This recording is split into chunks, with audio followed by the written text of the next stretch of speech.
Have you ever swung a sword like you're trying to delete your problems instead, and your phone?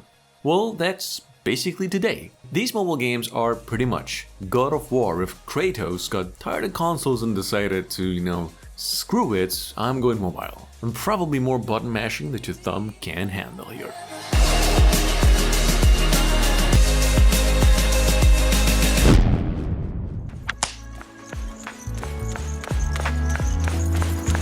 Would it really surprise anyone here that our #1 spot goes to Zenless Zone Zero? Come on. This game is style, it is combat and souls rolled into just one big giant food dish. It's basically if Devil May Cry and Persona 5 had a baby raised by Sony. I mean, look, when you get on the Google Play Store, ignore the reviews because half of the people complaining are playing on phones older than their SIM cards. Because on a solid device, it's buttery smooth, generous, and just fully free to play, friendly if you've got the skill. Simply put, this is Genshin Impact's developers at its absolute peak. And whether you're here for the combat, the characters, or just to vibe, Zenless Zone Zero ain't only a game, it's kind of a statement.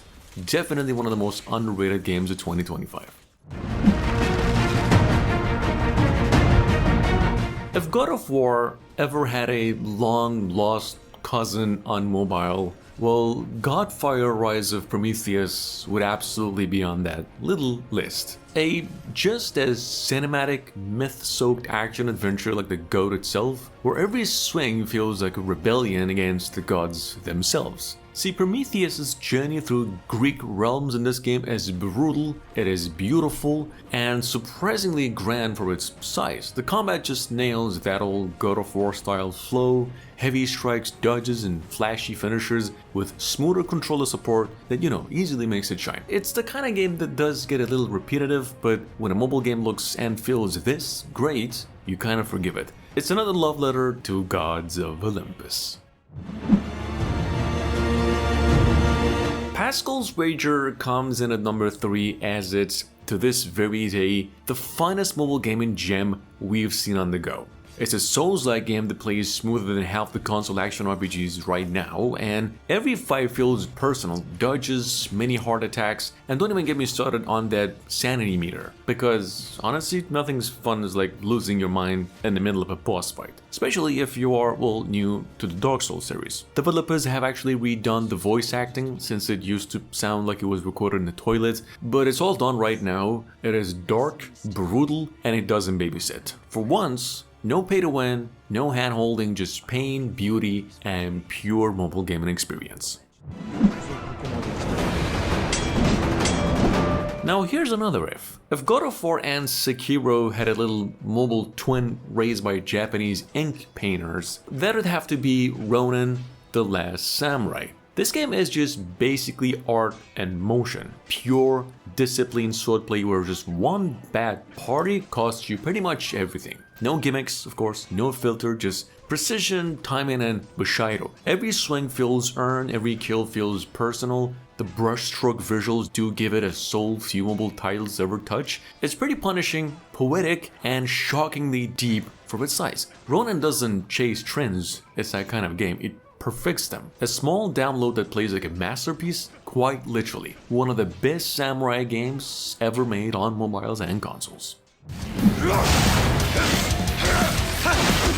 If you've been around mobile gaming long enough, probably already know this one as well. Darkness Rises. It's a full-blown fantasy power trip that still holds up years later. You start by picking your fighter, warrior, berserker, wizard, or assassin, and then carve your way through hordes of demons with some of the smoothest combat animations you'll ever see on a phone. The customization here is top tier. You can tweak every inch of your character, upgrade weapons, armor, abilities, and unleash finishers that feel ripped straight out of a console game. And despite being under 300 megabytes, in total, the visuals are just unreal. It's completely offline, basically an old gold RPG right in your pocket for free.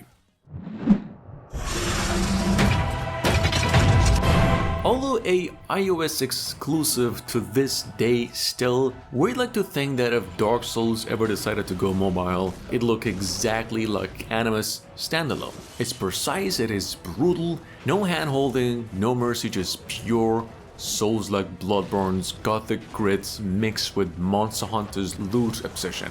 You grind, die, upgrade, repeat until you perfect it. The visuals are unreal for a phone. The sound design's amazing. The controllers can feel a little floaty, but I don't know, when you're slaying monsters the size of houses, you kinda don't care. I would like to say that it's kind of peak mobile gaming, except it's not on Android, so that's a problem. Believe it or not, this game has actually been praised as a better God of War cousin.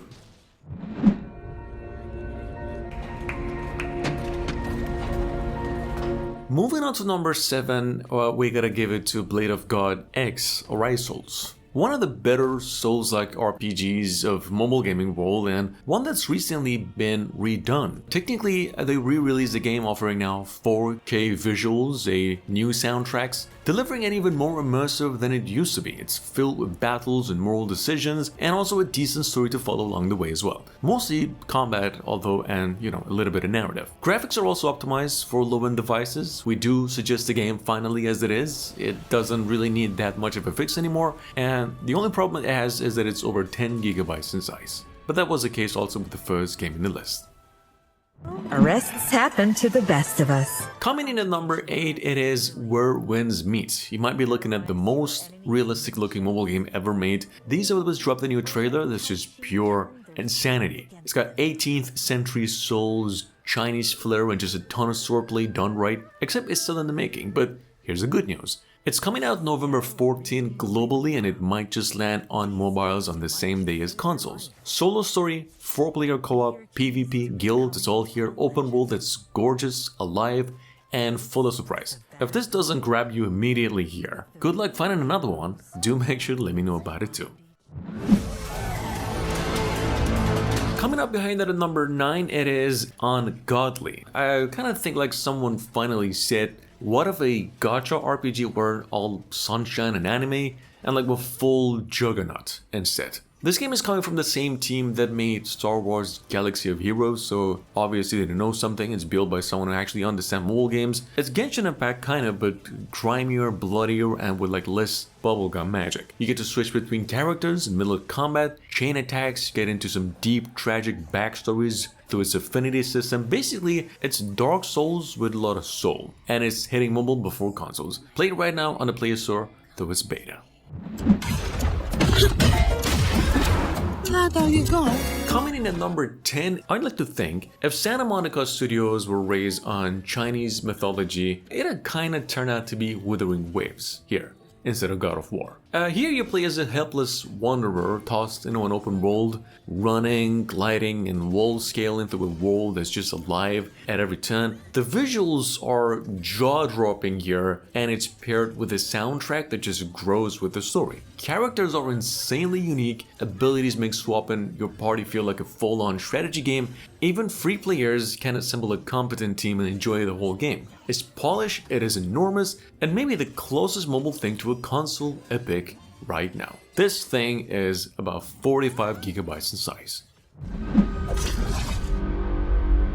Number 11, it is the Grim Veiler. Pretty much in any quality top 10 mobile game list to this day, we've been playing action platformers since the dawn of mobile gaming, and this game is a proper upgrade for Castlevania with an extra dimension. The graphics pop, music slap, and the sound design actually makes sense for once in this genre. Controls take a minute to wrangle here though, but once you get the hang of it, you're whipping, casting like a pro, although you need a controller to go all the way in. It's got save points to make the game a little easy, combat's fair but satisfying, and the RPG bits add weight without smothering all the fun. 8 years of mobile gaming, and this is one of the rare gems still worth the money. It even has DLCs.